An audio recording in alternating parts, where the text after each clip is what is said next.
ಜನ home making ಅಂದ್ರೆ ತುಂಬಾ ಬೋರಿಂಗ್ ಆಗಿ ಸ್ಟ್ರೆಸ್ ಆಗಿ ಫೀಲ್ ಆಗ್ತಿರ್ತೀವಿ. ಅದಕ್ಕೆ ಕಾರಣ ನಾವು ಮಾಡುವಂತ ಕೆಲವೊಂದು ಮಿಸ್ಟೇಕ್ಸ್. ಹೋಮ್ ಮೇಕಿಂಗ್ ನಲ್ಲಿ ಸ್ಮಾರ್ಟ್ನೆಸ್ ನ ಆಡ್ ಮಾಡೋದ್ರಿಂದ ಮನೆ ಯಾವಾಗ್ಲೂ ಸ್ವಚ್ಛವಾಗಿರುತ್ತೆ, ಸ್ಟ್ರೆಸ್ ಫೀಲ್ ಆಗದಿರ ಇರ್ತೀವಿ. ಗಂಟೆಗಳಲ್ಲಿ ಮಾಡುವಂತ ಕೆಲಸಗಳನ್ನ ನಿಮಿಷಗಳಲ್ಲೇ ಮುಗಿಸ್ಕೊಳ್ಬಹುದು. ಹಾಗಾದ್ರೆ ನಾವು ಮಾಡುವಂತ ಮಿಸ್ಟೇಕ್ಸ್ ಏನು, ಅದನ್ನ ಯಾವ ತರ ಸರಿಪಡಿಸ್ಕೊಳ್ಬಹುದು ಅನ್ನೋದನ್ನ ಈ ವಿಡಿಯೋದಲ್ಲಿ ಡೀಟೇಲ್ ಆಗಿ ನೋಡೋಣ. Hello everyone, welcome back to our channel Chandra's home world. ಈ ವಿಡಿಯೋ ತುಂಬ ಇನ್ಫಾರ್ಮೇಟಿವ್ ಆಗಿರುತ್ತೆ. ವಿಡಿಯೋನ ಎಲ್ಲೂ ಸ್ಕಿಪ್ ಮಾಡ್ದಿರಾ ಕೊನೆವರೆಗೂ ನೋಡ್ತಾ ಹೋಗಿ. ವಿಡಿಯೋ ನೋಡೋದಕ್ಕಿಂತ ಮುಂಚೆ ನೀವೇನಾದರೂ ನಮ್ಮ ಚಾನಲ್ನ ಫಸ್ಟ್ ಟೈಮ್ ವಿಸಿಟ್ ಮಾಡ್ತಾ ಇದ್ರೆ ಈಗಲೇ ಸಬ್ಸ್ಕ್ರೈಬ್ ಮಾಡಿಕೊಂಡು ಪಕ್ಕದಲ್ಲಿರುವಂಥ ಬೆಲ್ ಐಕನ್ನ ಕ್ಲಿಕ್ ಮಾಡಿ. ಬೆಲ್ ಐಕನ್ ಕ್ಲಿಕ್ ಮಾಡಿ ಆಲೋನೋ ಆಪ್ಷನ್ ಕ್ಲಿಕ್ ಮಾಡೋದ್ರಿಂದ ನಾನು ನೆಕ್ಸ್ಟ್ ವಿಡಿಯೋ ಹಾಕಿದ ಕೂಡಲೇ ನಿಮಗೆ ನೋಟಿಫಿಕೇಶನ್ಸ್ ಅನ್ನೋದು ಬರುತ್ತೆ. ನೀವೇ ಫಸ್ಟಾಗಿ ನಮ್ಮ ವಿಡಿಯೋಸ್ನ ನೋಡ್ಬೋದು. ನಾವು without delay let start the video. First ಕಿಚನಿಂದನೇ ಸ್ಟಾರ್ಟ್ ಮಾಡೋಣ. ಕಿಚನ್ ಕೌಂಟರ್ ಮೆಸ್ಸಿಯಾಗಿ ಕಾಣೋದಕ್ಕೆ ಕಾರಣ ಏನಾದರೂ ವಸ್ತುಗಳು ತಂದಿದ್ದ ಕೂಡಲೇ ಕೌಂಟರ್ ಮೇಲೆ ಇಡೋದ್ರಿಂದ. ಕೌಂಟರ್ ಸ್ಪೇಸ್ ಯಾವಾಗಲೂ ನೀಟಾಗಿ ಕಾಣಬೇಕು ಅಂದರೆ ತಂದಿರುವಂತಹ ವಸ್ತುಗಳನ್ನ ಇಮ್ಮಿಡಿಯೇಟಾಗಿ ಕೌಂಟರ್ ಮೇಲೆ ಇಡ್ದಿರ ನಾವು ಯಾವ ಟೈಮಲ್ಲಿ ಆ ವಸ್ತುಗಳನ್ನ ಆರ್ಗನೈಸ್ ಮಾಡ್ತೀವೋ ಆ ಟೈಮಲ್ಲಿ ನಾವು ಕೌಂಟರ್ ಮೇಲೆ ಇಟ್ಕೊಂಡ್ರೆ ಬೆಟರು. ಇಲ್ಲಿ ನೀವು ಅಬ್ಸರ್ವ್ ಮಾಡೋದಾದರೆ ಕೆಲವೊಂದು ವಸ್ತುಗಳನ್ನೆಲ್ಲ ನಾನು ಕೌಂಟರ್ ಮೇಲೆ ಇಟ್ಕೊಳ್ತಾ ಇದ್ದೀನಿ. ಇವುಗಳನ್ನೆಲ್ಲ ಹಿಂದಿನ ದಿನ ಊರಿಂದ ತೊಗೊಂಡು ಬಂದಿರುವಂಥದ್ದು. ಎಲ್ಲಾದರೂ ಹೊರಗಡೆ ಹೋಗಿ ಬಂದಿದ್ದ ಕೂಡಲೇ ಇಮ್ಮಿಡಿಯೇಟಾಗಿ ಎಲ್ಲ ಕೆಲಸಗಳನ್ನ ಮಾಡೋಕ್ಕೆ ಎಲ್ಲ ಟೈಮಲ್ಲೂ ಸಾಧ್ಯವಾಗಲ್ಲ. ಅಂಥ ಟೈಮಲ್ಲಿ ನಾವು ಯಾವುದಾದ್ರೂ ಒಂದು ಹೈಡ್ ಪ್ಲೇಸಲ್ಲಿ ಅದನ್ನೆಲ್ಲ ಎತ್ತಿಟ್ಕೊಂಡು ನಾವು ಜೋಡಿಸ್ಕೊಳ್ತೀವಿ ಅನ್ನೋ ಟೈಮ್ಗೆ ಕೌಂಟರ್ ಮೇಲೆ ಇಟ್ಕೊಂಡು ಎಲ್ಲದನ್ನು ನೀಟಾಗಿ ಅರೇಂಜ್ ಮಾಡಿಕೊಂಡ್ರೆ ಬೆಟರು.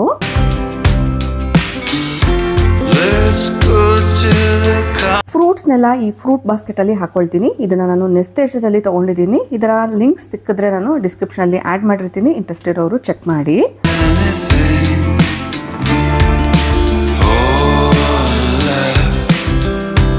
ಕರಿಬೇವು ಕೂಡ ಸ್ವಲ್ಪ ಜಾಸ್ತಿನೇ ತೊಗೊಂಡು ಬಂದಿದ್ವಿ, ಹಪ್ಪಳ ಎಲ್ಲ ಮಾಡೋಕ್ಕಾಗತ್ತೆ ಅನ್ನೋದ್ರಿಂದ. ಈಗ ಲಾಸ್ಟ್ ಟೈಮ್ ತಂದಿರುವಂಥ ಕರಿಬೇವಿನ ಕಂಟೈನರಲ್ಲಿದೆ, ಅದನ್ನು ಒಂದು ಟಿಶ್ಯೂ ಮೇಲೆ ಹಾಕ್ಕೊಳ್ತಾ ಇದ್ದೀನಿ. ಎಲ್ಲ ಕರಿಬೇವನ್ನ ಒಟ್ಟಿಗೆ ಮಿಕ್ಸ್ ಮಾಡಿ ಇಟ್ಟರೆ ಇದು ಹಳೆ ಕರಿಬೇವು ಆಗಿರೋದ್ರಿಂದ ಕೆಲವೊಂದು ಸತಿ ಬೇಗ ಹಾಳಾಗೋ ಚಾನ್ಸ್ ಇರುತ್ತೆ. ಸೊ ಅಬ್ಸರ್ವ್ ಮಾಡ್ತಾ ಇದ್ದೀರಲ್ಲ, ಈಗ ಫ್ರೆಶ್ ಆಗಿ ತಂದಿರುವಂಥ ಕರಿಬೇವನ್ನ ನೀಟಾಗಿ ಬಿಡಿಸ್ಕೊಂಡು ಕಂಟೈನರಲ್ಲಿ ಹಾಕ್ಕೊಳ್ತಾ ಇದ್ದೀನಿ. ಹಂಗಂತ ಹಳೆ ಕರಿಬೇವನ್ನ ಏನು ಬಿಸಾಡಲ್ಲ. ಸೊ ಈ ಥರ ಫ್ರೆಶ್ ಕರಿಬೇವನ್ನ ಒಂದು ಬಾಕ್ಸಲ್ಲಿ ಹಾಕಿದ್ಮೇಲೆ ಹಳೆ ಕರಿಬೇವು ಏನಿರುತ್ತೆ ಅದನ್ನು ಟಿಶ್ಯೂ ಅಲ್ಲಿ ಫೋಲ್ಡ್ ಮಾಡಿಬಿಟ್ಟು ಅದ್ರ ಮೇಲೆ ಇಟ್ಕೊಳ್ತೀನಿ. ಇದು ಸಪ್ರೇಟಾಗಿ ಸೆಗ್ರಿಗೇಟ್ ಮಾಡಿರೋ ಕಾರಣ ಹಳೆ ಕರಿಬೇವನ್ನ ಬೇಗ ಉಪಯೋಗಿಸ್ಕೊಂಡು ಫ್ರೆಶ್ ಆಗಿರುವಂಥದ್ದನ್ನ ಸ್ವಲ್ಪ ದಿನಗಳವರೆಗೂ ಸ್ಟೋರ್ ಮಾಡ್ಕೊಳ್ಬೋದು.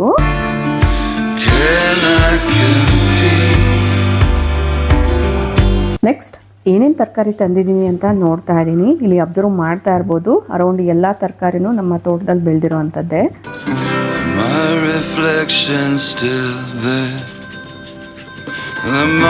ಮಾವಿನ ಹಣ್ಣನ್ನ ನಾನು ಫ್ರೂಟ್ ಬಾಸ್ಕೆಟ್ ಅಲ್ಲಿ ಇಡ್ತಾ ಇದ್ದೀನಿ. ಚಿತ್ರಾನ್ನ ಮಾಡಕ್ಕಿರ್ಬೋದು ಅಥವಾ ನಾರ್ಮಲ್ ಆಗಿ ನಾವು ಕಟ್ ಮಾಡಿ ಉಪ್ಪು ಖಾರ ಹಾಕೊಂಡು ತಿಂದ್ರು ಕೂಡ ತುಂಬಾ ಟೇಸ್ಟಿಯಾಗಿರುತ್ತೆ. ಬೀಟ್ರೂಟ್ ಕೂಡ ಜಾಸ್ತಿನೇ ಕಳಿಸ್ಕೊಟ್ಟಿದ್ರು, ಅದರಲ್ಲಿ ಸ್ವಲ್ಪ ಭಾಗದಷ್ಟು ಬೇರೆಯವ್ರು ಕೊಡಕ್ಕಂತ ಇಟ್ಕೊಂಡು ನನಗೆ ಎಷ್ಟು ಬೇಕೋ ಅಷ್ಟನ್ನ ಮಾತ್ರ ಈ ಕಂಟೈನರ್ ಅಲ್ಲಿ ತುಂಬಿಸ್ಕೊಳ್ತಾ ಇದ್ದೀನಿ. ನಿಮ್ಮಲ್ಲಿ ಗೋಬಿ ಮಂಚೂರಿಯನ್ ಅಂದರೆ ಎಷ್ಟು ಜನಕ್ಕೆ ಇಷ್ಟ ಕಮೆಂಟ್ ಮಾಡಿ ತಿಳಿಸಿ. ನಮ್ಮ ಮನೆಯಲ್ಲಿ ನನಗೂ ಮಕ್ಕಳಿಗೂ ಕೂಡ ತುಂಬ ಇಷ್ಟ. ಹೊರಗಡೆ ತಿನ್ನೋದು ಆಲ್ಮೋಸ್ಟ್ ಅವಾಯ್ಡ್ ಮಾಡಿಬಿಟ್ಟಿದ್ದೀವಿ. ಮನೆಯಲ್ಲೇ ಫ್ರೆಶ್ ಆಗಿ ಮಾಡ್ಕೊಂಡು ತಿಂತಾ ಇರ್ತೀವಿ. ಈ ಬಾರಿ ಗೋಬಿ ಅನ್ನೋದು ಬಂದಿದೆ, ಇನ್ನು ಗೋಬಿ ಮಂಚೂರಿಯನ್ ಮಾಡಬೇಕು. ನಾನು ಯಾವ ಥರ ಮಾಡ್ತೀನಿ ಅನ್ನೋದು ಕೂಡ ಈಗಾಗಲೇ ಹಳೆ ವಿಡಿಯೋಸಲ್ಲಿ ಶೇರ್ ಮಾಡಿದ್ದೀನಿ. ಇಂಟ್ರೆಸ್ಟ್ ಇರೋರು ಚೆಕ್ ಮಾಡ್ಬೋದು. ಈ ತರಕಾರಿ ಎಲ್ಲ ಫ್ರಿಜ್ಜಲ್ಲಿ ಇಡೋದಕ್ಕಿಂತ ಮುಂಚೆ ಫ್ರಿಜ್ಜನ್ನ ಕೂಡ ಒಂದ್ಸತಿ ವೈಪ್ ಮಾಡ್ಕೊಂಡ್ಬಿಡ್ತೀನಿ. ಫ್ರಿಜ್ ಯಾವಾಗಲೂ ನೀಟಾಗಿರಬೇಕು ಅಂದರೆ ತರಕಾರಿನ ಫ್ರಿಜ್ಜಲ್ಲಿ ಸ್ಟೋರ್ ಮಾಡೋದಕ್ಕಿಂತ ಮುಂಚೆ ಹಳೆ ಐಟಮ್ಸ್ನ ಏನಿರುತ್ತೆ ಅದನ್ನು ಒಂದ್ಸತಿ ಚೆಕ್ ಮಾಡಿಕೊಂಡು ಈ ಥರ ಎಲ್ಲ ಸ್ಪೇಸ್ನ ಒಂದ್ಸತಿ ವೈಪ್ ಮಾಡ್ಕೊಳ್ಳೋದ್ರಿಂದ ಫ್ರಿಜ್ಜು ಕೂಡ ನೀಟಾಗಿರುತ್ತೆ. ಹಳೆ ಲೆಫ್ಟ್ ಓವರ್ಸ್ ಎಲ್ಲ ಏನಿರುತ್ತೆ ಅದು ನಮ್ಗೆ ಗೊತ್ತಿಲ್ದಿರನೇ ಕೆಲವೊಂದ್ಸತಿ ಮರ್ತಿರ್ತೀವಿ, ಅದನ್ನೆಲ್ಲ ಕ್ಲಿಯರ್ ಮಾಡ್ಕೊಳ್ಬೋದು.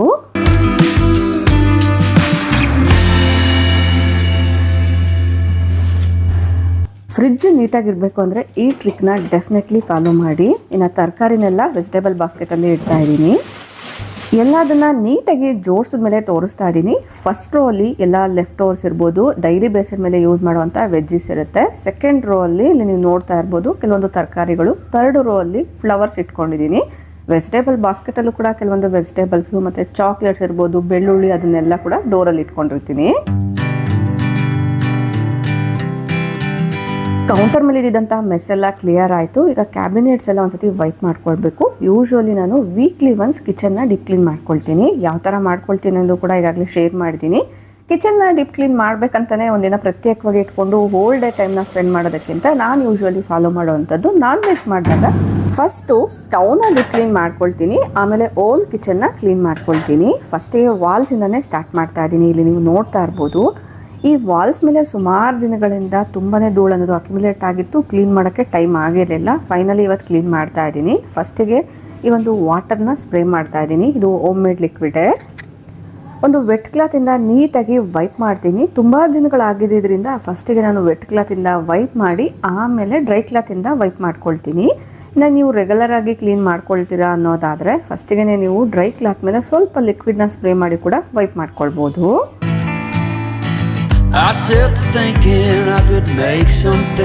ಯೂಶಲಿ ಬೇಸಿಗೆಯಲ್ಲಿ ಪ್ರತಿಯೊಬ್ಬರು ಫೇಸ್ ಮಾಡುವಂಥದ್ದು, ಅದರಲ್ಲೂ ಕಿಚನಲ್ಲಿ ಇರುವೆಗಳ ಕಾಟ ಜಾಸ್ತಿ ಇರುತ್ತೆ ಅಲ್ವಾ. ಸೊ ಟ್ರಸ್ಟ್ ಮೀ, ನಮ್ಮ ಮನೆಯಲ್ಲಿ ಇದುವರೆಗೂ ಎಲ್ಲೂ ಕೂಡ ಇರುವೆಗಳನ್ನೋದು ಕಾಣಿಸ್ಕೊಳ್ಳೇ ಇಲ್ಲ. ಅಂದರೆ ಈ ಸತಿ ಸಮ್ಮರ್ ಸ್ಟಾರ್ಟ್ ಆದಾಗಿಂದನೂ ಅಬ್ಸರ್ವ್ ಮಾಡ್ತಾ ಇದ್ದೀನಿ. ಕಿಚನ್ ಕ್ಲೀನ್ ಮಾಡಬೇಕಾದ್ರೆ ಲಿಕ್ವಿಡಲ್ಲಿ ಸ್ವಲ್ಪ ಎಸೆನ್ಷಿಯಲ್ ಆಯಿಲು ಅಥವಾ ಕರ್ಪೂರನ ಮಿಕ್ಸ್ ಮಾಡ್ಕೊಳ್ಳಿ. ಇದರ ಡೀಟೇಲ್ ವಿಡಿಯೋ ಬೇಕು ಅನ್ನೋದಾದರೆ ಕಮೆಂಟ್ ಮಾಡಿ, ಮತ್ತೊಮ್ಮೆ ಶೇರ್ ಮಾಡ್ತೀನಿ.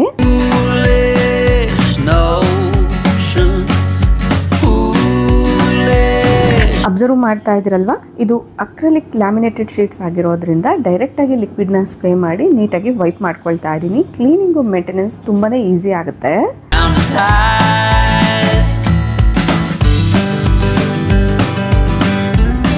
ಫಸ್ಟ್ ನಾನು ಟಾಪಿಂದನೇ ಕ್ಲೀನ್ ಮಾಡ್ಕೊಂಡು ಬಂದಿದ್ದೀನಿ. ಇಲ್ಲಿ ನೀವು ಅಬ್ಸರ್ವ್ ಮಾಡ್ಬೋದು. ಈಗ ಕೆಳಗಡೆ ಇರುವಂತಹ ವಾಲ್ಸ್ ಅಂದರೆ ಕೌಂಟರ್ಗೂ ಮತ್ತು ಕ್ಯಾಬಿನೆಟ್ಸ್ಗೂ ಮಧ್ಯದಲ್ಲಿರುವಂಥ ವಾಲ್ಸ್ ಇರ್ಬೋದು, ಕ್ಯಾಬಿನೆಟ್ಸ್ ಡೌನ್ ಸೈಡ್ ಏನಿರುತ್ತೆ ಅದನ್ನೆಲ್ಲ ಕೂಡ ಕ್ಲೀನ್ ಮಾಡ್ಕೊಳ್ತೀನಿ.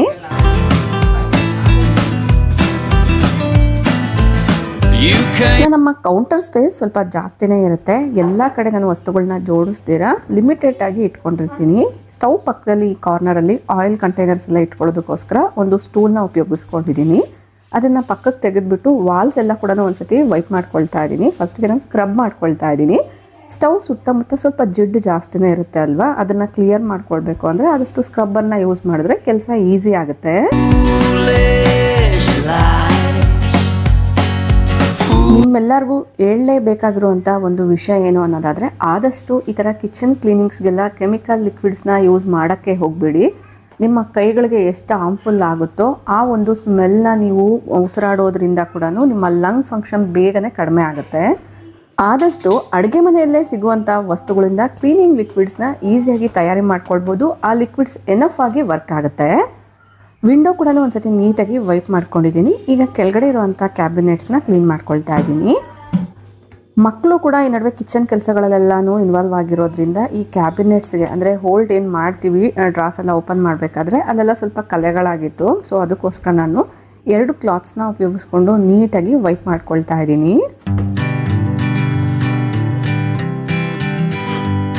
ಅಡುಗೆ ಮನೆ ಕ್ಲೀನ್ ಮಾಡಬೇಕು ಅಂದರೆ ಮೇಯ್ನಾಗಿ ಮಾರ್ಕೆಟಿಂದ ಲಿಕ್ವಿಡ್ಸ್ ತರಬೇಕು, ಆಮೇಲೆ ಒಂದು ಕಡೆಯಿಂದ ಎಲ್ಲ ವಸ್ತುಗಳನ್ನ ತೆಗೆದಿಟ್ಬಿಟ್ಟು ಕ್ಲೀನ್ ಮಾಡಬೇಕು, ಹೋಲ್ ಡೇ ಟೈಮ್ನ ಸ್ಪೆಂಡ್ ಮಾಡಬೇಕು ಅಂತ ಸ್ಟ್ರೆಸ್ ಫೀಲ್ ಆಗೋದಕ್ಕಿಂತ ನಿಮಗೆ ಯಾವಾಗ ಫ್ರೀ ಇರುತ್ತೋ ಆ ಟೈಮಲ್ಲಿ ನೀವು ಈ ಥರ ಸ್ಮಾರ್ಟಾಗಿ ಕ್ಲೀನ್ ಮಾಡ್ಕೊಳ್ಬೋದು. ಅಷ್ಟೇ ಅಲ್ಲ, ನಿಮ್ಮಲ್ಲಿ ಸುಮಾರು ಜನ ನಾನ್ ವೆಜಿಟೇರಿಯನ್ಸ್ ಇರ್ತೀರಲ್ವ, ನಾನ್ ವೆಜ್ ಮಾಡಿದ್ಮೇಲೂ ಕೂಡ ಈ ಥರ ಕಿಚನ್ನ ಕ್ಲೀನ್ ಮಾಡ್ಕೊಳ್ಬೋದು. ಕಿಚನ್ ಅಂತೂ ತುಂಬ ಸೂಪರಾಗಿ ಶೈನಿಯಾಗಿ ಸ್ಪಾರ್ಕ್ಲಿಂಗ್ ಆಗಿರುತ್ತೆ.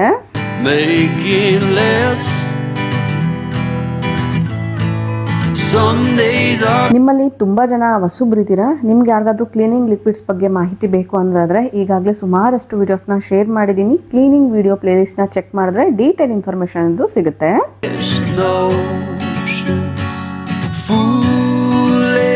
ನೆಕ್ಸ್ಟ್, ವಾಶ್ರೂಮ್ಸು ಕ್ಲೀನಾಗಿಲ್ಲದೆ ಮೆಸ್ಸಿಯಾಗಿರೋದಕ್ಕೆ ಕಾರಣ ಏನು ಅಂತ ನೋಡೋಣ. ಯೂಶಲಿ ವಾಶ್ರೂಮ್ಸ್ನ ನಾನು ರೆಗ್ಯುಲರ್ ಆಗಿ ಕ್ಲೀನ್ ಮಾಡಿಸ್ತಾನೆ ಇರ್ತೀನಿ. ಬಟ್ ಇಲ್ಲಿ ಯೂಸ್ ಮಾಡುವಂತಹ ಟಾಯ್ಲೆಟರೀಸ್ ಇರ್ಬೋದು, ಸ್ಕಿನ್ ಕೇರ್ ಪ್ರಾಡಕ್ಟ್ಸ್ ಎಲ್ಲ ಏನಿರುತ್ತೆ ಅದು ಖಾಲಿ ಆದರೂ ಕೂಡ ಅದನ್ನು ಎತ್ತು ಬಿಸಾಡೋದೇ ಇಲ್ಲ. ಯೂಶ್ವಲಿ ನಾವೇ ಕ್ಲೀನ್ ಮಾಡಿದ್ರೆ ಯಾವ್ದು ಯೂಸ್ ಆಗುತ್ತೋ ಯಾವ್ದು ಯೂಸ್ ಆಗಲ್ವಾ ನೋಡಿಕೊಂಡು ಸೆಗ್ರಿಗೇಟ್ ಮಾಡ್ಕೊಳ್ತೀವಿ. ಬಟ್ ಹೆಲ್ಪರ್ಸ್ ಎಲ್ಲ ಮಾಡಿದಾಗ ಅವ್ರಿಗೆ ಯಾವ್ದು ಬಿಸಾಕಬೇಕು ಅನ್ನೋದು ಗೊತ್ತಾಗಲ್ಲ ಅಲ್ವಾ. ಸೊ ಅದಕ್ಕೋಸ್ಕರ ನಾನು ವೀಕ್ಲಿ ಒಂದು ಸತಿ ಚೆಕ್ ಮಾಡ್ಕೊಳ್ತೀನಿ. ಈಗ ಕೆಲವೊಂದೆಲ್ಲ ನೋಡ್ತಾ ಇರ್ಬೋದು ನೀವು, ಫೇಸ್ ವಾಶ್ ಎಲ್ಲ ಖಾಲಿ ಆಗಿದೆ, ಅದನ್ನೆಲ್ಲ ಕೂಡ ಸೈಡ್ಗೆ ಇಟ್ಕೊಳ್ತಾ ಇದ್ದೀನಿ. ಅದನ್ನೆಲ್ಲ ಕ್ಲಿಯರ್ ಮಾಡಿದ್ಮೇಲೆ ಮಿರರ್ ಹತ್ರ ತುಂಬ ಸ್ಪೇಸ್ ಅನ್ನೋದು ಉಳ್ಕೊಳ್ತು.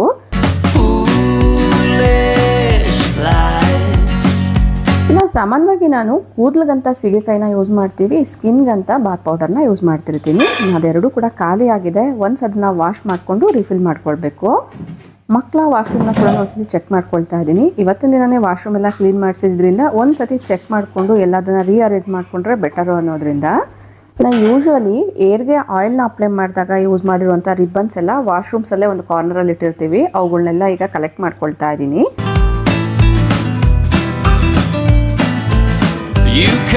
ಒನ್ಸ್ ಇದನ್ನೆಲ್ಲ ನೀಟಾಗಿ ಅರೇಂಜ್ ಮಾಡಿದ್ದಾದ್ಮೇಲೆ ಸೊ ಇಲ್ಲಿ ನೀವು ನೋಡ್ತಾ ಇರ್ಬೋದು, ಒಂದು ವೆಟ್ ಕ್ಲಾತಿಂದ ಈ ಕ್ಯಾಬಿನೆಟ್ ಒಳಗಡೆ ಕೂಡ ಒಂದ್ಸತಿ ವೈಪ್ ಮಾಡ್ಕೊಂಡ್ಬಿಡ್ತೀನಿ.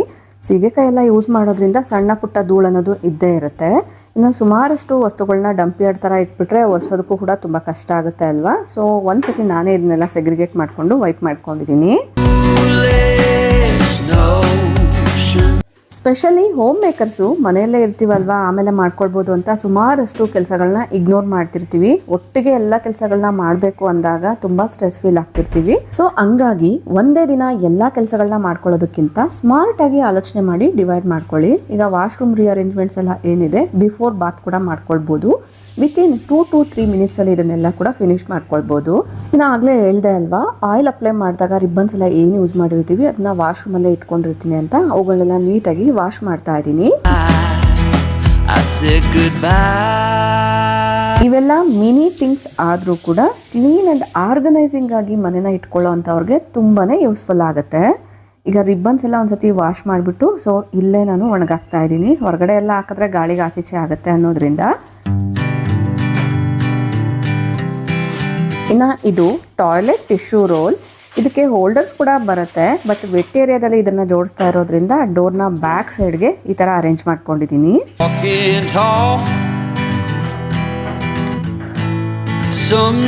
ಅಬ್ಸರ್ವ್ ಮಾಡಿದ್ರಲ್ಲ, ವಿತಿನ್ 3 to 5 minutes ಅಲ್ಲೇ ವಾಶ್ರೂಮ್ಸ್ ಎಲ್ಲ ನೀಟಾಗಿ ಆರ್ಗನೈಸ್ ಆಯಿತು. ಇಲ್ಲಿ ನೀವು ಅಬ್ಸರ್ವ್ ಮಾಡುವಂಥ ಕಂಟೈನರ್ಸ್ ಬಂದು ಬಾತ್ ಪೌಡರ್ ಮತ್ತು ಏರ್ ವಾಶ್ ಪೌಡರ್ ಹಾಕೋದಕ್ಕೋಸ್ಕರ ನೀಟಾಗಿ ವಾಶ್ ಮಾಡಿಬಿಟ್ಟು ಬಟ್ಟೆಯಿಂದ ಒರೆಸಿ ಡ್ರೈಗೆ ಇಟ್ಟಿದ್ದೆ. ಪೂರ್ತಿ ಡ್ರೈ ಆದಮೇಲೆ ಇದರಲ್ಲಿ ಬಾತ್ ಪೌಡರ್ನ ತುಂಬಿಸ್ಕೊಳ್ತಾ ಇದ್ದೀನಿ. 2 ಕಂಟೈನರಲ್ಲಿ ಬಾತ್ ಪೌಡರ್ನ ಹಾಕ್ಕೊಂಡು ಇನ್ನೊಂದು ಕಂಟೈನರಲ್ಲಿ ನಾನು ಏರ್ ವಾಶ್ ಪೌಡರ್ನ ಹಾಕ್ಕೊಳ್ತೀನಿ. ಈ ಪೌಡರ್ಸ್ನ ಯಾವ ಥರ ಮಾಡಿದೆ, ಏನೇನೆಲ್ಲ ಇಂಗ್ರೀಡಿಯೆಂಟ್ಸ್ನ ಯೂಸ್ ಮಾಡಿದ್ದೀನಿ ಅನ್ನೋ ವೀಡಿಯೋಸ್ ಕೂಡ ಈಗಾಗಲೇ ಶೇರ್ ಮಾಡಿದ್ದೀನಿ. ನಿಮ್ಗೆ ಇಂಟ್ರೆಸ್ಟ್ ಇದ್ದರೆ ಲಿಂಕ್ನ ಐ ಕಾರ್ಡಲ್ಲಿ ಕೊಟ್ಟಿರ್ತೀನಿ, ಚೆಕ್ ಮಾಡಿ. ಈ ಸಮ್ಮರಲ್ಲಂತೂ ಬಾತ್ ಪೌಡರ್ ತುಂಬ ಎಕ್ಸಲೆಂಟಾಗಿ ವರ್ಕ್ ಆಗುತ್ತೆ. ಅದರಲ್ಲೂ ಕೂಡ ಕೆಲವೊಬ್ಬರಿಗೆ ರ್ಯಾಷಸ್ ಎಲ್ಲ ಆಗ್ತಾ ಇರುತ್ತೆ, ಇನ್ನು ಸ್ಕಿನ್ ಟ್ಯಾನ್ ಎಲ್ಲ ಆಗ್ತಾ ಇರುತ್ತೆ. ಅವುಗಳನ್ನೆಲ್ಲ ರಿಮೂವ್ ಮಾಡೋದಕ್ಕೋಸ್ಕರ ಬಾತ್ ಪೌಡರ್ನ ಯೂಸ್ ಮಾಡಿದ್ರೆ ಒಳ್ಳೆ ರಿಸಲ್ಟ್ ಅಂತೂ ಸಿಗುತ್ತೆ. ವಾಶ್ರೂಮಲ್ಲಿ ಯೂಸ್ ಮಾಡುವಂಥ ಈ ಸ್ಟೀಲ್ ಬೌಲ್ಸು ಒಂದು ರೀತಿ ಯೆಲ್ಲೋಯಿಶ್ ಆಗಿಬಿಡುತ್ತೆ. ಅದರಲ್ಲೂ ಬಾತ್ ಪೌಡರಲ್ಲಿ ಟರ್ಮರಿಕ್ ಆ್ಯಡ್ ಮಾಡಿರ್ತೀನಲ್ವಾ, ಸೊ ಅದಕ್ಕೋಸ್ಕರ ನೀಟಾಗಿ ಅವನ್ನ ಸ್ಪಾರ್ಕ್ಲಿಂಗ್ ಮಾಡಿಕೊಂಡು 1 by 1 ಎಲ್ಲ ಅದನ್ನು ಜೋಡಿಸ್ಕೊಂಡಿದ್ದೀನಿ. ಯೂಶ್ವಲಿ ಬೆಡ್ರೂಮಲ್ಲಿ ವಾರಕ್ಕೊಮ್ಮೆ ಅಥವಾ 2 ಬಾರಿ ಬೆಡ್ಶೀಟ್ಸ್ನ ಚೇಂಜ್ ಮಾಡ್ತಾ ಇರ್ತೀವಿ. ಬಟ್ ಸುಮಾರು ಜನ ಮಾಡುವಂಥ ಒಂದು ಮಿಸ್ಟೇಕ್ನ ಪಾಯಿಂಟ್ಔಟ್ ಮಾಡಿದ್ದೀನಿ. ಅದು ನಿಮಗೂ ಕೂಡ ಅನ್ವಯ ಆಗುತ್ತೆ ಅಂತ ಅಂದ್ಕೊಂಡಿದ್ದೀನಿ. ಫಸ್ಟಿಗೆ ನಾನು ಬೆಡ್ಶೀಟ್ಸ್ನ ತೆಗಿತಾ ಇದ್ದೀನಿ. ಅಂದರೆ ಬೆಡ್ ಸ್ಪ್ರೆಡ್ಸ್ ಯಾವ ಚೇಂಜ್ ಮಾಡಬೇಕು ಅದನ್ನು ಫ್ರೆಶ್ ಆಗಿರುವಂಥದ್ದನ್ನು ತೆಗಿತಾ ಇದ್ದೀನಿ. ಯೂಶ್ವಲಿ ನಮ್ಮಲ್ಲಿ ಸುಮಾರು ಜನ ಮಾಡುವಂಥದ್ದು ಹಳೆ ಬೆಡ್ಶೀಟ್ನ ವಾಶ್ಗೆ ಹಾಕ್ಬಿಟ್ಟು ಹೊಸ ಬೆಡ್ಶೀಟ್ನ ಇಮ್ಮಿಡಿಯೇಟಾಗಿ ಸ್ಪ್ರೆಡ್ ಮಾಡ್ತಾ ಇರ್ತೀವಲ್ಲ, ಅದರ ಬದಲಿಗೆ ಈ ಟ್ರಿಕ್ನ ಫಾಲೋ ಮಾಡಿ. ಅದರಲ್ಲೂ ಸಮ್ಮರಲ್ಲಿ ಸೊಳ್ಳೆಗಳ ಕಾಟ ಎಲ್ಲ ಜಾಸ್ತಿ ಇರುತ್ತೆ, ಪೆಸ್ಟ್ ಕೂಡ ಬರಬಾರ್ದು, ಇರುವೆಗಳೆಲ್ಲ ಅಟ್ಯಾಕ್ ಆಗಬಾರ್ದು ಅನ್ನೋದಾದರೆ ಆದಷ್ಟು ಬೆಡ್ನ ಈ ಥರ ಹೊರಗಡೆ ತೆಗೆದುಬಿಡಿ. ಸೊ ಹೊರಗಡೆ ತೆಗೆದುಬಿಟ್ಟು ಆ ಕೆಳಗಡೆ ಇರುವಂಥ ಲೇಯರ್ ಎಲ್ಲ ಏನಿರುತ್ತೆ ಅಲ್ಲಿ ತುಂಬಾ ಧೂಳು ಅನ್ನೋದು ಅಕ್ಯುಮುಲೇಟ್ ಆಗುತ್ತೆ. ಒಂದು ಸತಿ ಚೆಕ್ ಮಾಡ್ಕೊಳ್ಳಿ, ನೋಡಿ ಎಷ್ಟು ಧೂಳಿದೆ ಅಂತ. ಸೊ ಈ ಧೂಳೆಲ್ಲ ಒಂದು ಸತಿ ವೈಪ್ ಮಾಡಿಕೊಂಡು ಆಮೇಲೆ ನೀವು ಯಥಾ ಪ್ರಕಾರ ಫಿಕ್ಸ್ ಮಾಡ್ಕೊಳ್ಬೋದು. ಕ್ಲೀನಿಂಗಿಗೋಸ್ಕರ ನಾನು ಸ್ವಲ್ಪ ಸೋಪ್ನೆಟ್ ವಾಟರು, ಸ್ವಲ್ಪ ನಾರ್ಮಲ್ ಫಿಲ್ಟರ್ ವಾಟರ್ನ ತೊಗೊಂಡಿದ್ದೀನಿ. ಒಂದು 5-6 ಡ್ರಾಪ್ ಅಷ್ಟು ಪೆಪ್ಪರ್ಮೆಂಟ್ ಎಸೆನ್ಷಿಯಲ್ ಆಯಿಲ್ನ ಹಾಕ್ತಾ ಇದ್ದೀನಿ. ಎಲ್ಲ ಮಿಕ್ಸ್ ಆಗೋ ಥರ ಒಂದ್ಸತಿ ಚೆನ್ನಾಗಿ ಶೇಕ್ ಮಾಡಿ ರೆಡಿ ಟು ಯೂಸ್. ಲಿಕ್ವಿಡ್ನ ಸ್ಪ್ರೇ ಮಾಡಿ ಒಂದು ಡ್ಯಾಂಪ್ ಕ್ಲಾತಿಂದ ಅಥವಾ ವೆಟ್ ಕ್ಲಾತಿಂದ ಒರೆಸ್ಕೊಳ್ಬೋದು. ಬ್ಯಾಕ್ ಸೆಟರ್ ಏನಿರುತ್ತೆ ಅದಕ್ಕೂ ಕೂಡ ನಾನು ಇದೇ ಲಿಕ್ವಿಡ್ನ ಯೂಸ್ ಮಾಡ್ತಾ ಇದ್ದೀನಿ. ಯೂಶ್ವಲಿ ಈ ಟೈಮಲ್ಲಿ ಸೊಳ್ಳೆಗಳು ಜಾಸ್ತಿನೇ ಕಾಣಿಸ್ಕೊಳ್ತಾ ಇರುತ್ತೆ. ಅದರಲ್ಲೂ ಯೂಶ್ವಲಿ ಈ ಸೊಳ್ಳೆಗಳು ತುಂಬ ಜಾಸ್ತಿ ಗಲೀಜು ಧೂಳಿರ್ಬೋದು ಅಥವಾ ಕೊಳೆ ಜಾಸ್ತಿ ಇರೋ ಕಡೆ ಹೋಗಿ ಕೂತ್ಕೊಳ್ತಾ ಇರುತ್ತೆ. ಸೊ ಬೆಡ್ ಕೆಳಗಡೆ ಎಲ್ಲ ಹೋಗಿ ಸೇರ್ಕೊಳ್ಬಾರ್ದು ಅನ್ನೋದಾದರೆ ಈ ಥರ ಪೆಪ್ಪರ್ಮೆಂಟ್ ಎಸೆನ್ಷಿಯಲ್ ಆಯಿಲ್ನ ಹಾಕೋದ್ರಿಂದ ಆ ಒಂದು ಫ್ರೇಗ್ರೆನ್ಸ್ಗೆ ಸೊಳ್ಳೆಗಳು ಆ ಕಡೆ ಹೋಗ್ದಿರ ಇರುತ್ತೆ. ಇನ್ನು ಬೆಡ್ಡಲ್ಲೂ ಕೂಡ ನಿಮಗೆ ಇರುವೆಗಳೆಲ್ಲ ಕಾಣಿಸ್ಕೊಳ್ತಿದೆ ಅನ್ನೋದಾದರೆ ನೀವು ಇದನ್ನು ರೆಗ್ಯುಲರಾಗಿ ಯೂಸ್ ಮಾಡೋದಾದರೆ ಕ್ರಮೇಣ ಅದನ್ನೆಲ್ಲನೂ ಅವಾಯ್ಡ್ ಮಾಡ್ಕೊಳ್ಬೋದು.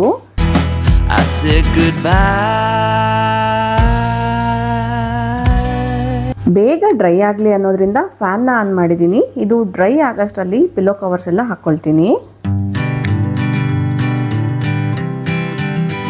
ಈ ಪಿಲ್ಲೋ ಕವರ್ಸು ಕೂಡ ಕರೆಕ್ಟ್ ಆಗಿರುವಂಥ ಸೈಜ್ನ ತಗೊಂಡ್ರೆ ನಿಮಗೆ ನೀಟಾಗಿ ಮ್ಯಾಚ್ ಆಗುತ್ತೆ. ಇಲ್ಲ ನಿಮ್ಮ ತಗೊಂಡಿರುವಂಥ ಪಿಲ್ಲೋಗೆ ಕವರ್ ತುಂಬ ದೊಡ್ಡದಾಗುತ್ತೆ ಅನ್ನೋದಾದರೆ ಆದಷ್ಟು ನೀವು ಉಕ್ಸ್ನ ಸ್ಟಿಚ್ ಮಾಡಿಕೊಂಡ್ರೆ ಎಕ್ಸಾಕ್ಟಾಗಿ ನೀವು ಅಲ್ಲಿಗೆ ಉಕ್ನ ಹಾಕ್ಕೊಳ್ಬೋದು. ಇಲ್ಲಾಂದರೆ ಆ ಕಡೆ ಈ ಕಡೆ ತುಂಬ ಮೂವ್ ಆಗ್ತಾ ಇರುತ್ತೆ, ಅಷ್ಟು ಕಂಫರ್ಟಬಲ್ ಅಂತ ಕೂಡ ಅನಿಸಲ್ಲ.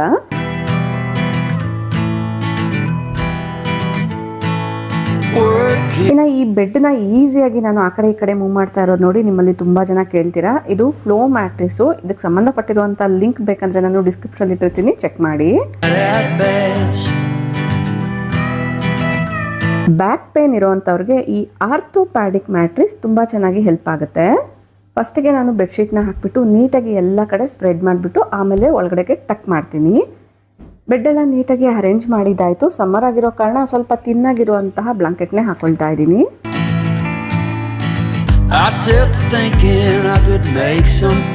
ಐ ಹೋಪ್ ನಿಮ್ಮಲ್ಲೂ ಕೂಡ ಸುಮಾರು ಜನ ಈ ಒಂದು ಮಿಸ್ಟೇಕ್ಸ್ನ ಮಾಡ್ತಿರ್ತೀರಾ. ಪ್ರತಿ ಸಲ ಬೆಡ್ಶೀಟ್ಸ್ ಎಲ್ಲ ಚೇಂಜ್ ಮಾಡಿದಾಗ ಒಂದ್ಸತಿ ಬೆಡ್ ಕೆಳಗಡೆ ಕೂಡ ವೈಪ್ ಮಾಡ್ಕೊಳ್ಳಿ. Next coming to laundry. ಇತ್ತೀಚೆಗೆ ನಾನು ಲಾಂಡ್ರಿನ ಇವತ್ತಿನ ದಿನ ವಾಶ್ ಮಾಡಿರ್ತೀನಿ, ಬಟ್ ಫೋಲ್ಡ್ ಮಾಡೋಕ್ಕೆ ಟೈಮೇ ಸಿಗಲ್ಲ. 1 by 1 ಎಲ್ಲದನ್ನ ಡಂಪಿ ಥರ ಹಾಕಿ ಇಟ್ಟಿದ್ದೀನಿ. ಬಿಫೋರ್ ವಾಷಿಂಗ್ ನಾನು ಒಂದು ಟ್ರಿಕ್ನ ಹೇಳ್ತೀನಿ. ಈ ಥರ ಏನಾದರೂ ಒಂದೇ ಸ್ಯಾರಿ ಇದೆ, 2 ಸ್ಯಾರಿ ಇದೆ, ಅದನ್ನು ವಾಶ್ ಮಾಡಬೇಕು ಅಂದರೆ ಹ್ಯಾಂಡ್ ವಾಶ್ ಮಾಡೋಣ ಅಂತ ಪಕ್ಕಕ್ಕೆ ಇಡ್ತಾ ಇರ್ತೀವಿ, ಟೈಮ್ ಸಾಕಾಗಲ್ಲ ಅಲ್ವಾ ಅಂಥವರು ಆದಷ್ಟು ಕ್ವಿಕ್ ವಾಶ್ ಅಂತ ವಾಷಿಂಗ್ ಮಿಷಿನಲ್ಲಿ ಒಂದು ಸೆಟ್ಟಿಂಗ್ ಬರುತ್ತೆ, ಅದಕ್ಕೆ ಹಾಕ್ಕೊಳ್ಬೋದು. ಈಗ ಈ ಸ್ಯಾರಿನ ನಾನು ವಾಶ್ ಮಾಡೋದಕ್ಕೋಸ್ಕರ ತೊಗೊಂಡು ಹೋಗ್ತಾ ಇದ್ದೀನಿ, ಬಟ್ ನಮ್ಮ ಮಿಷಿನಲ್ಲಿ ಒಂದು ಮೈನ್ಯೂಟ್ ಪ್ರಾಬ್ಲಮ್ ಅನ್ನೋದು ಬಂದಿತ್ತು. ಅದನ್ನು ಕ್ಲಿಯರ್ ಮಾಡ್ಕೊಂಬಿಡೋಣ ಅನ್ನೋದ್ರಿಂದ ಫಸ್ಟಿಗೆ ನಾನು ಸೈಡ್ಗೆ ಇಟ್ಕೊಂಡಿದ್ದೀನಿ. ಇದಕ್ಕೆ ಸಂಬಂಧಪಟ್ಟಂಗೆ ನಾನು ಕಮ್ಮಿಂಗ್ ವೀಡಿಯೋಸಲ್ಲಿ ಶೇರ್ ಮಾಡ್ತೀನಿ. ಈ ಥರ ಏನಾದರೂ ನಿಮ್ಮ ವಾಷಿಂಗ್ ಮಿಷಿನಲ್ಲೂ ಕಾಣಿಸ್ಕೊಳ್ತಿದೆ ಅನ್ನೋದಾದರೆ ವಾಟರ್ದು ಏನಾದರೂ ಪ್ರಾಬ್ಲಮ್ ಇರುತ್ತೆ, ಚೆಕ್ ಮಾಡ್ಕೊಳ್ಬೋದು. ಒನ್ಸ್ ಇದನ್ನು ಕ್ಲಿಯರ್ ಮಾಡಿಕೊಂಡು ಬರಬೇಕಾದ್ರೆ ನನಗೆ ಇಲ್ಲೊಂದು ಸ್ವಲ್ಪ ಮೆಸ್ ಕಾಣಿಸ್ತು. ಸೊ ಈ ಥರ ಮೆಸ್ ಎಲ್ಲ ಕಾಣಿಸ್ತಿದೆ ಅಂದಾಗ ಇಮ್ಮಿಡಿಯೇಟಾಗಿ ಕ್ಲೀನ್ ಮಾಡಿದ್ರೆ ಅಂದರೆ ಕ್ಲಿಯರ್ ಮಾಡಿದ್ರೆ ವಿತಿನ್ 3 to 5 minutes ಟೈಮ್ ಇಡ್ಸುತ್ತೆ. ಮೆಸ್ ಕಾಣಿಸಿದಾಗ ಕ್ಲೀನ್ ಮಾಡಿಲ್ಲ ಅನ್ನೋದಾದರೆ 1 by 1 ಡಂಪ್ ಮಾಡ್ತಾನೆ ಇರ್ತೀವಿ. ಒಂದಿನ ಕ್ಲೀನ್ ಮಾಡಬೇಕು ಅಂದರೆ ಬೆಳಗ್ಗೆಯಿಂದ ಸಂಜೆವರೆಗೂ ಅದೇ ಕೆಲಸ ಆಗಿಬಿಡುತ್ತೆ. ಅದ್ರ ಬದಲಿಗೆ ಮೆಸ್ ಏನಾದ್ರು ಕಾಣಿಸ್ತಿದೆ ಅನ್ನೋದಾದರೆ ಇಮ್ಮಿಡಿಯೇಟಾಗಿ ನೀವು ಫ್ರೀ ಇದ್ದಾಗ ಅವತ್ತಿನ ದಿನ ಕ್ಲಿಯರ್ ಮಾಡಿಕೊಂಡ್ರೆ ಬೆಟರು.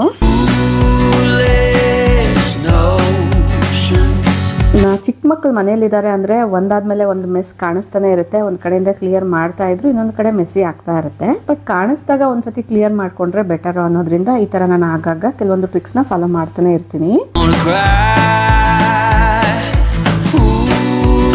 ಆಗಲೇ ಹೇಳ್ದೆ ಅಲ್ವಾ, ತುಂಬ ಲಾಂಡ್ರಿ ಅನ್ನೋದು ಕಲೆಕ್ಟ್ ಆಗಿಬಿಟ್ಟಿದೆ. ಇವುಗಳನ್ನೆಲ್ಲ ಫೋಲ್ಡ್ ಮಾಡಬೇಕು. ಒಟ್ಟಿಗೆ ಫೋಲ್ಡ್ ಮಾಡಬೇಕು ಅಂದರೆ ಸ್ವಲ್ಪ ಸ್ಟ್ರೆಸ್ ಆಗುತ್ತೆ. ಅದಕ್ಕೋಸ್ಕರ ಒಂದು ಸ್ವಲ್ಪ ಲಾಂಡ್ರಿನ ಅಂದರೆ ಒಂದು ಸ್ವಲ್ಪ ಬಟ್ಟೆಗಳನ್ನ ಒಂದು ಬಾಸ್ಕೆಟಲ್ಲಿ ಹಾಕ್ಕೊಂಡು ಕೆಳಗಡೆ ತೊಗೊಂಡು ಹೋಗ್ತಾ ಇದ್ದೀನಿ.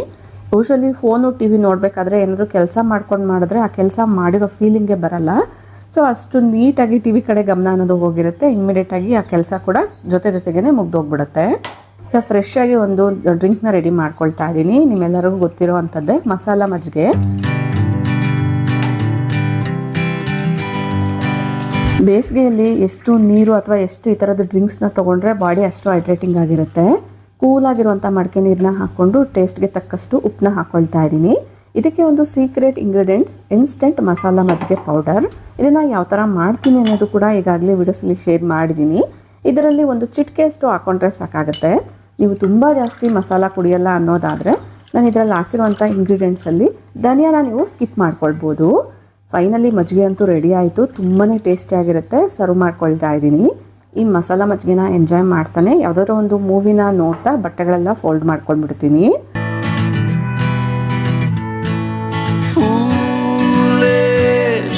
ಯೂಶ್ವಲಿ ಒಬ್ಬೊಬ್ರಿಗೆ ಒಂದೊಂದು ರೀತಿಯ ಮನೆ ಕೆಲಸ ಮಾಡುವಾಗ ತುಂಬಾ ಬೋರ್ ಆಗ್ತಿರ್ತಾರೆ. ಬಟ್ಟೆ ಮಡ್ಚಿಡೋ ಅಂಥದ್ದು ಇರ್ಬೋದು, ಪಾತ್ರೆ ತೊಳೆಯೋ ಅಂಥದ್ದು ಇರ್ಬೋದು, ಅಥವಾ ಕಬೋರ್ಡ್ಸ್ನ ನೀಟಾಗಿ ಜೋಡಿಸೋವಂಥದ್ದು ಆರ್ಗನೈಸೇಷನಲ್ಲಿ ಇರ್ಬೋದು. ಸೊ ಆದಷ್ಟು ನೀವು ಈ ಥರ ಯಾವುದಾದ್ರು ಮೂವಿ ನೋಡ್ತಾ ಅಥವಾ ಫೋನಲ್ಲಿ ಯಾವುದಾದ್ರೂ ಎಜುಕೇಟೆಡ್ ಚಾನಲ್ಸ್ ಎಲ್ಲ ಇರುತ್ತೆ ಅಲ್ವಾ, ಅವುಗಳನ್ನ ಕೇಳಿಸ್ಕೊಳ್ತಾ ಕೂಡ ಕೆಲಸಗಳನ್ನ ಕವರ್ ಮಾಡ್ಕೊಳ್ಬೋದು. ಒಟ್ಟೊಟ್ಟಿಗೆ 2 in 1 ಕೆಲಸ ಕೂಡ ಆಗುತ್ತೆ. ತುಂಬ ಜಾಸ್ತಿ ಸ್ಕ್ರೀನ್ ಕಡೆನೇ ಗಮನ ವಹಿಸಿದೀವಿ ಅನ್ನೋದು ಇರಲ್ಲ, ಒಟ್ಟೊಟ್ಟಿಗೆ ಕೆಲಸ ಕೂಡ ಮುಗಿಯುತ್ತೆ.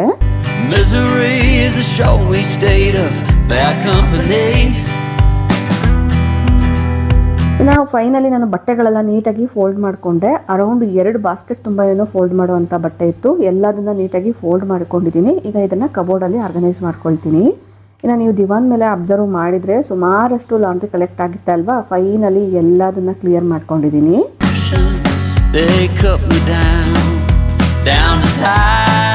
ನೆಕ್ಸ್ಟ್ ಕಮಿಂಗ್ ಟು ಮನೆ ನೀಟಾಗಿಲ್ಲದೆ ಇರೋಲು ಕಾರಣ ಇದು ಕೂಡ ಒಂದು ಮಿಸ್ಟೇಕ್ ಅಂತಲೇ ಹೇಳ್ಬೋದು. ಯೂಶ್ವಲಿ ಲಿವಿಂಗ್ ಸ್ಪೇಸ್ ಇರ್ಬೋದು ಅಥವಾ ಕಿಚನ್ ಸ್ಪೇಸ್ ತುಂಬ ಡಸ್ಟಿಯಾಗಿರೋದಕ್ಕೆ ಕಾರಣ ಏನಾದರೂ ಈ ಥರ ಫ್ಲೋರ್ಸ್ ಎಲ್ಲನೂ ಜರಡಿ ಮಾಡಿದಾಗ ನಾವೇನು ಮಾಡ್ತೀವಿ ಅಂದರೆ ಫ್ಲೋರ್ನ ಕ್ಲೀನ್ ಮಾಡಿಬಿಟ್ಟು ಆಮೇಲೆ ಎಲ್ಲ ಜರಡಿ ಮಾಡ್ತಾ ಇರ್ತೀವಿ. ಇದರಿಂದ ಈ ಧೂಳೆಲ್ಲ ಅಂದರೆ ಈ ಫ್ಲೋರಲ್ಲಿರುವಂತಹ ಮೈನ್ಯೂಟ್ ಪಾರ್ಟಿಕಲ್ಸ್ ಎಲ್ಲ ಆ ಕಡೆ ಈ ಕಡೆ ಸ್ಪ್ರೆಡ್ ಆಗ್ತಾನೆ ಇರುತ್ತೆ.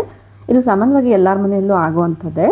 ಈ ಥರದ ಕೆಲಸಗಳನ್ನ ಮಾಡ್ಕೊಳ್ಳುವಾಗ ಬಿಫೋರ್ ನೀವು ಫ್ಲೋರ್ನ ಕ್ಲೀನ್ ಮಾಡೋದಕ್ಕಿಂತ ಮುಂಚೆ ಮಾಡ್ಕೊಂಡ್ರೆ ಬೆಟರು. ಇನ್ನು ಈಗ ಜರಡಿ ಹಿಡ್ದಿರುವಂಥದ್ದು ಬಂದು ಮಲ್ಟಿಗ್ರೈನ್ ಗೋಧಿ ಹಿಟ್ಟು. ಇದರ ಪ್ರೋಸೆಸ್ಗೆ ಸಂಬಂಧಪಟ್ಟಂಗೆ ಲಾಸ್ಟ್ ವಿಡಿಯೋದಲ್ಲೂ ಕೂಡ ಏನೇನು ಇಂಗ್ರೀಡಿಯೆಂಟ್ಸ್ನ ಯೂಸ್ ಮಾಡಿದ್ದೆ ಅಂತ ತೋರಿಸ್ದೆ. ಮಿಲ್ ಮಾಡಿಸ್ಕೊಂಡು ಬಂದಮೇಲೆ ನೀಟಾಗಿ ಜರಡಿ ಮಾಡಿಕೊಂಡು ಕಂಟೈನರಲ್ಲಿ ತುಂಬಿಸಿ ಇಟ್ಕೊಳ್ತಾ ಇದ್ದೀನಿ. ಅರೌಂಡ್ 5 kg ಒಟ್ಟಿಗೆ ನಾನು ಮಾಡ್ಕೊಳ್ತೀನಿ. ಇದಾದಮೇಲೆ ಸ್ವಲ್ಪ ಅಕ್ಕಿ ಹಿಟ್ಟು ಕೂಡ ಇತ್ತು, ಸ್ವಲ್ಪ ಹಳೇದೆ, ಅದನ್ನು ಕೂಡ ಜರಡಿ ಮಾಡ್ಕೊಳ್ಬೇಕು. ಫಸ್ಟಿಗೆ ಈ ಬಾಕ್ಸ್ನ ನೀಟಾಗಿ ಒರೆಸಿ ಸೈಡ್ಗೆ ಇಟ್ಕೊಂಡಿದ್ದೀನಿ. ಈ ಅಕ್ಕಿ ಹಿಟ್ಟನ್ನ ಹಪ್ಪಳ ಮಾಡೋದಕ್ಕೋಸ್ಕರ ಯೂಸ್ ಮಾಡ್ತೀನಿ. ಹಳೇದಾಗಿರೋದ್ರಿಂದ ಒಂದ್ಸತಿ ಜರಡಿ ಮಾಡಿ ಇಟ್ಕೊಂಡಿದ್ದೀನಿ.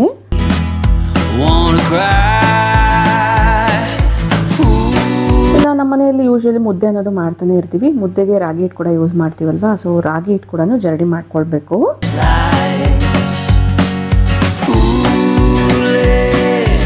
ಕೆಲಸಗಳೆಲ್ಲ ಇದ್ದಾಗ ನೆಲ ಯಾವಾಗ ಒರೆಸ್ತಾರೆ ಅಂತ ನೋಡ್ಬಿಟ್ಟು ಅದಕ್ಕಿಂತ ಮುಂಚೆನೇ ಮಾಡ್ಕೊಂಡ್ಬಿಡ್ತೀನಿ. ಯೂಶಲಿ ಬೆಳಗಿನ ಜಾವನೇ ಫ್ಲೋರ್ ಕ್ಲೀನ್ ಮಾಡಿಸೋದ್ರಿಂದ ಫ್ಲೋರ್ ಕ್ಲೀನ್ ಮಾಡೋ ಅಷ್ಟರಲ್ಲಿ ಅಂದರೆ ಅದನ್ನ ಸ್ಟಾರ್ಟ್ ಮಾಡೋ ಅಷ್ಟರಲ್ಲೇ ನಾನು ಈ ಕೆಲಸಗಳೆಲ್ಲ ಮುಗಿಸ್ಕೊಂಡ್ಬಿಡ್ತೀನಿ.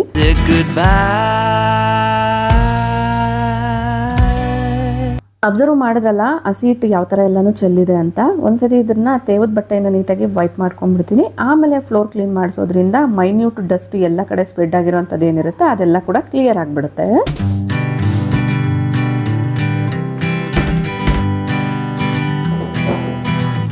ಯಾವುದೇ ಕೆಲಸ ಆದರೂ ಒಂದೇ ಫಿಕ್ಸ್ಡ್ ರೊಟೀನ್ ಇರೋದ್ರಿಂದ ಕೂಡ ತುಂಬ ಸ್ಟ್ರೆಸ್ಸಿಂಗು, ಒಂದು ರೀತಿ ಬೋರಿಂಗ್ ಆಗಿ ಲೇಸಿಯಾಗಿ ಫೀಲ್ ಆಗ್ತಿರ್ತೀವಿ. ಆದಷ್ಟು ಒಂದು ಸ್ವಲ್ಪ ಚೇಂಜಸ್ನ ಮಾಡ್ಕೊಳ್ಳೋದ್ರಿಂದ ಕೂಡ ಆ ಒಂದು ಡೇ ಒಂದು ರೀತಿ ಹೊಸದಾಗಿರುತ್ತೆ, ಮೋಟಿವೇಟ್ ಆಗಿರುತ್ತೆ. ಇನ್ನು ಸುಮಾರು ಜನ ಎಲ್ಲರ ಸ್ಪೆಷಲ್ ಡೇಸ್ನ ಸೆಲೆಬ್ರೇಟ್ ಮಾಡ್ತಿರ್ತೀವಿ. ನಮ್ಮದೇ ಆದಂಥ ಸ್ಪೆಷಲ್ ಡೇಸ್ನ ಮರ್ತೇ ಹೋಗ್ತಿರ್ತೀವಿ. ನೆನಪಿದ್ರು ಕೂಡ ಸೆಲೆಬ್ರೇಟ್ ಮಾಡ್ಕೊಳ್ಬೇಕು ಅಂತ ಅನ್ಸಲ್ಲ. ಸಿಂಪಲ್ ಆಗಾದರೂ ಆಗಲಿ ನಮ್ಗೆ ಇಷ್ಟ ಆಗುವಂಥ ಸ್ವೀಟ್ಸ್ ತರಿಸಿ ಆದ್ರೂ ನಾವು ಸೆಲೆಬ್ರೇಟ್ ಮಾಡ್ಕೊಳ್ಬೋದು. ಮದರ್ಸ್ ಡೇಗೋಸ್ಕರ ಈ ಥರ ನನಗೆ ಇಷ್ಟ ಆಗುವಂಥ ಕೆಲವೊಂದು ಸ್ವೀಟ್ಸ್ನ ತರಿಸ್ಕೊಂಡಿದ್ವಿ.